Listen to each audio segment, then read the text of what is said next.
मध्य प्रदेश में भारी सर्दी पड़ रही है। ऐसे में सर्दी को देखते हुए लगातार किसान फसलों को लेकर चिंतित रहते हैं। तो किसान लोग भाई ध्यान दें, किसानों के लिए एक महत्वपूर्ण खबर है। इस खबर में बताने वाले हैं आखिर किसान अपनी सर्दी से कैसे बचाव करें फसलों को। यानी इस समय लगातार कोहरा पड़ रहा है, कोहरे से फसल पर होने वाले नुकसान को कैसे बचाव कर सके। कृषि विशेषज्ञ रामसुजान शर्मा ने कुछ टिप्स बताए हैं जो कि कोहरे की चपेट में आने से फसल को बचाया जा सकता है। दोस्तों, खबर जानने से पहले हमारे चैनल को फॉलो कीजिए, वीडियो को लाइक कीजिए और सब्सक्राइब कीजिए, बने रहिए चैनल पर। भिंड जिले में लगातार गेहूं की फसलों की बोनी हो चुकी है। ऐसे में सरसों की फसल पर अब संकट मंडराता हुआ दिखाई देने लगा है। इससे किसानों की चिंता की लकीर भी दिखाई दे रही है।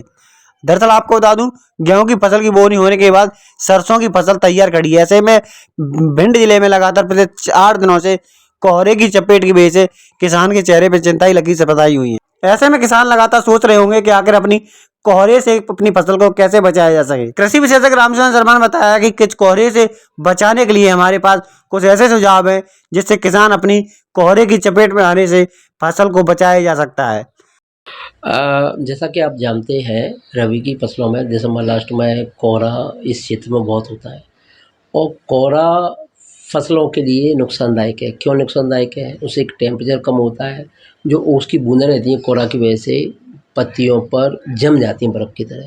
जैसे ही बर्फ़ की तरह जो टेम्परेचर है, जो उपयुक्त टेम्परेचर उससे नीचे आएगा तो वो डैमेज करता है, ग्रोथ को तो कम करता ही करता है, पत्तियों में जमा रह जाता है, तो उसकी वजह से पत्तियाँ भी एक तरीके से गल जाती हैं, सड़न की मतलब उसमें होती है और फंगस रोग भी बढ़ता है।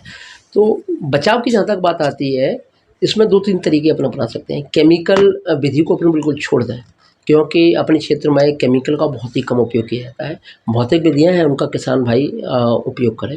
जैसे कि हल्की सिंचाई है, हल्की जिस खेत में हल्की सिंचाई देंगे तो उस वजह से कोहरा आपने देखा होगा उस क्षेत्र में, उस खेत में कोहरे का प्रकोप कम होगा। दूसरा होता है जो मेड़ होती हैं उन पर धुआँ कर दें। कचरा है सब जगह वो इकट्ठा कर दें चारों तरफ से, जहाँ धुआँ होगा तो वो कोहरे की जो परत रहती है उसको रिमूव करने का कार्य करती है। तीसरा होता है कि रस्सी लें, 2 पकड़ें और पत्तियों पर, जैसे कि सरसों फ्लावरिंग से ऊपर है या गेहूँ बड़ा हो गया, एक सिंचाई हो गई उसके बाद ही बढ़ाएँ, तो उस पत्तियों पर जो पानी की उसकी बूँदें रहती हैं टिकी रहती है, लंबे समय तक कोहरा रहता है तो डैमेज करता है उसको। उन उसकी बूँदों को रिमूव करें तो उससे भी फ़ायदा होगा। किन किन फसलों को नुकसान रहता है वैसे कोहरे? जो सकुलेंट ज़्यादातर फसलें होती हैं, इसमें गेहूँ का आपने देखा होगा कि अपने क्षेत्र में सबसे ज़्यादा लेट सोइंग होती है और शुरुआत में जब उसमें रिजिडनेस नहीं आती है तने में पौधों के, तो गेहूँ है वो आपका डैमेज हो सकता है। सरसों में भी इसमें फफूंदी रोग का सबसे ज़्यादा कारण बन सकता है और आपकी मसूर और चना जो मेन फसलें हैं, इन सबको कोहरे से नुकसान होता है। सबसे बड़ा नुकसान तो क्या, ग्रोथ कम होती है, वो तो होता ही है। ओस जहाँ जमी रहने से रेगुलर अगर कोहरा रहता है तो उससे भी फसल को नुकसान होता है। अच्छा, अधिक सर्दी की नुकसान रहती है या फिर कोहरा नुकसान रहता है फसलों में, क्या? टेम्परेचर जितना ज़्यादा लो जाता है तो उससे ग्रोथ रुकती है, लेकिन कोहरे की वजह से जो पत्तियां हैं, फिजिकल जो ग्रोथ है उसकी, वेजिटेटिव ग्रोथ, वो प्रभावित होने के साथ सकुलेंटनेस बढ़ती है और फफूंदी बढ़ने का चांस रहता है। फफूंदी रोग उस पर सबसे ज़्यादा हावी हो जाएंगे, कोई भी फसल हो। अगर नमी ज़्यादा रहेगी और कोल्डनेस ज़्यादा रहेगी तो उसमें फफूंदी रोग होने के ज़्यादा चांसेस रहते हैं।